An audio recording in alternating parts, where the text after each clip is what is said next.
Hello students, तो एक बार फिर से स्वागत है आप लोगों का उपेंद्र सर लेक्चर में। और इस हफ्ते तो नर्सिंग में बहुत कुछ हलचल हुई है। चलिए जल्दी से स्टार्ट करते हैं। सबसे पहले मैं बीएसएफ एग्ज़ाम के बारे में बताऊंगा। अगर आप लोगों ने फॉर्म भरा है तो 14 नवंबर को 14 नवंबर को एग्ज़ाम है। एडमिट कार्ड के ऊपर सारे इंस्ट्रक्शन देख लेना अच्छे से, और जो भी रिक्विसिटीज़ हैं उन्हें पूरा करके एग्ज़ाम दें। Good luck for that exam. वैसे इसमें बहुत सारे फॉर्म्स रिजेक्ट हो गए थे क्योंकि स्टूडेंट्स ने पूरी एडवर्टाइजमेंट नहीं पढ़ा। उन्होंने जो सर्टिफिकेट मांगे थे वो चीज़ें आप लोगों ने फिलअप नहीं की। तो मोस्ट प्रोबेबली मैंने जहाँ तक सुना है बहुत हद तक काफ़ी सारे फॉर्म्स रिजेक्ट हो गए थे। लेकिन जिनके भी एडमिट कार्ड आए हैं उनके लिए best wishes for this exam. बढ़ते हैं नेक्स्ट न्यूज़ की ओर। पिछले काफ़ी दिनों से बहुत सारी वैकेंसीज़ आ रही हैं क्योंकि कोविड की वजह से शायद बहुत सारी परमानेंट नर्सिंग वैकेंसीज़ रुकी हुई थी। आपके सामने नॉरसेट आया, यूपीपीएससी आया, और डीएमईआर हरियाणा वाली वैकेंसी आई। इसी तरह टाटा मेमोरियल सेंटर मुंबई की 30 पोस्ट के अराउंड निकली हुई हैं। अगर आप लोगों को नहीं पता है तो आप उनका पूरा एडवर्टाइजमेंट देख सकते हैं। मैं दोबारा बोल रहा हूँ, Tata memorial centre Mumbai, near about post. 3 तरह की पोस्ट हैं nurse A B C grade की, 10 पोस्ट, और एक में 20 पोस्ट हैं, एक में 2 पोस्ट हैं। टोटल नियर अबाउट 30 पोस्ट हैं। तो ज़रूर देखिएगा और फॉर्म भरिएगा। इसका कोई भी एग्ज़ाम छोड़ना नहीं है। अगर साल में 15, 16, 17 पेपर निकल रहे हैं तो उनमें से एटलीस्ट हम 12-13 पेपर भी भर रहे हैं और 8-10 एग्ज़ाम भी दे रहे हैं, तब जाके हमारे चांसेस बनेंगे सिलेक्शन होने के तैयारी के साथ। बढ़ते हैं नेक्स्ट न्यूज़ की ओर।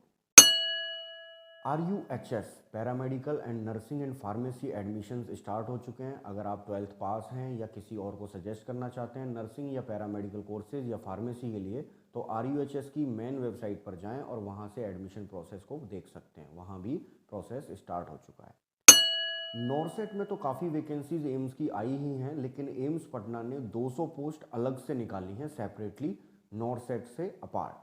अगर आप लोग इस फॉर्म को भरना चाह रहे हैं तो उसका पूरा एडवर्टाइजमेंट देखें और एम्स पटना की इन 200 वैकेंसीज का फ़ायदा उठाइए और अच्छी तैयारी के साथ इस एग्ज़ाम को दें।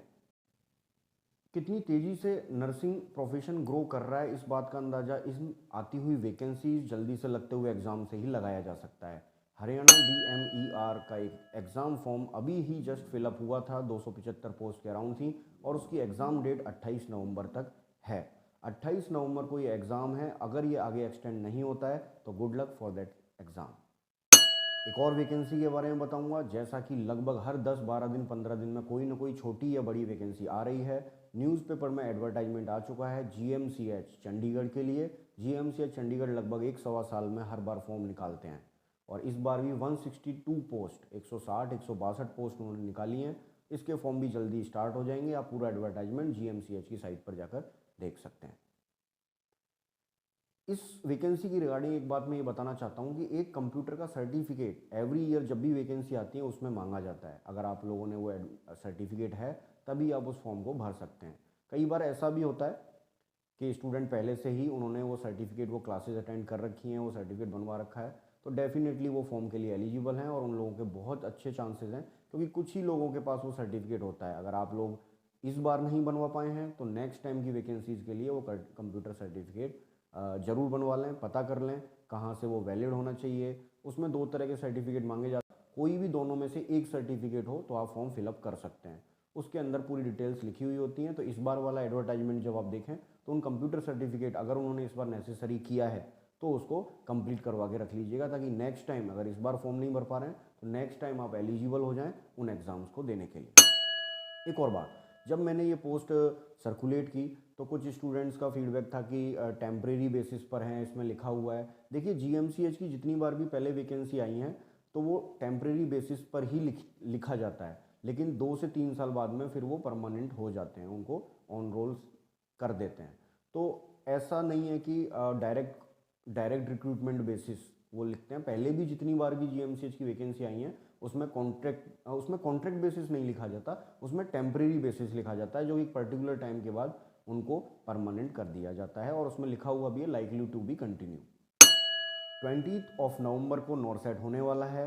सभी लोग अच्छे से जुट जाएं, जितना भी कोर्स रिवीजन करना है उसे ब्रशअप कर लें और अच्छे से एग्ज़ाम दें। Wish you very good luck for that NORCET exam.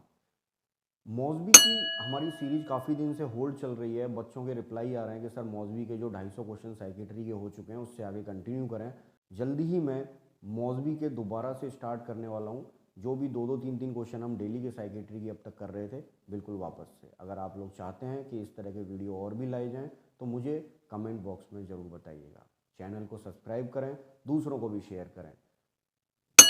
Last video में भी मैंने बताया था, ओपेन सर लेक्चर्स की ओर से टेस्ट सीरीज अनाउंस हो चुकी है। टेस्ट सीरीज अगर आप किसी बड़े कंपटीशन एग्ज़ाम की तैयारी कर रहे हैं, नर्सिंग टेस्ट सीरीज को ज्वाइन करना चाह रहे हैं, तो आप मुझसे मेल आईडी या दिए गए व्हाट्सएप नंबर पे मैसेज करके कम्युनिकेट कर सकते हैं। BSF exam and north set exam के लिए आप सभी को बहुत बहुत wish you a very good luck and have a bright future. Thank you, good luck.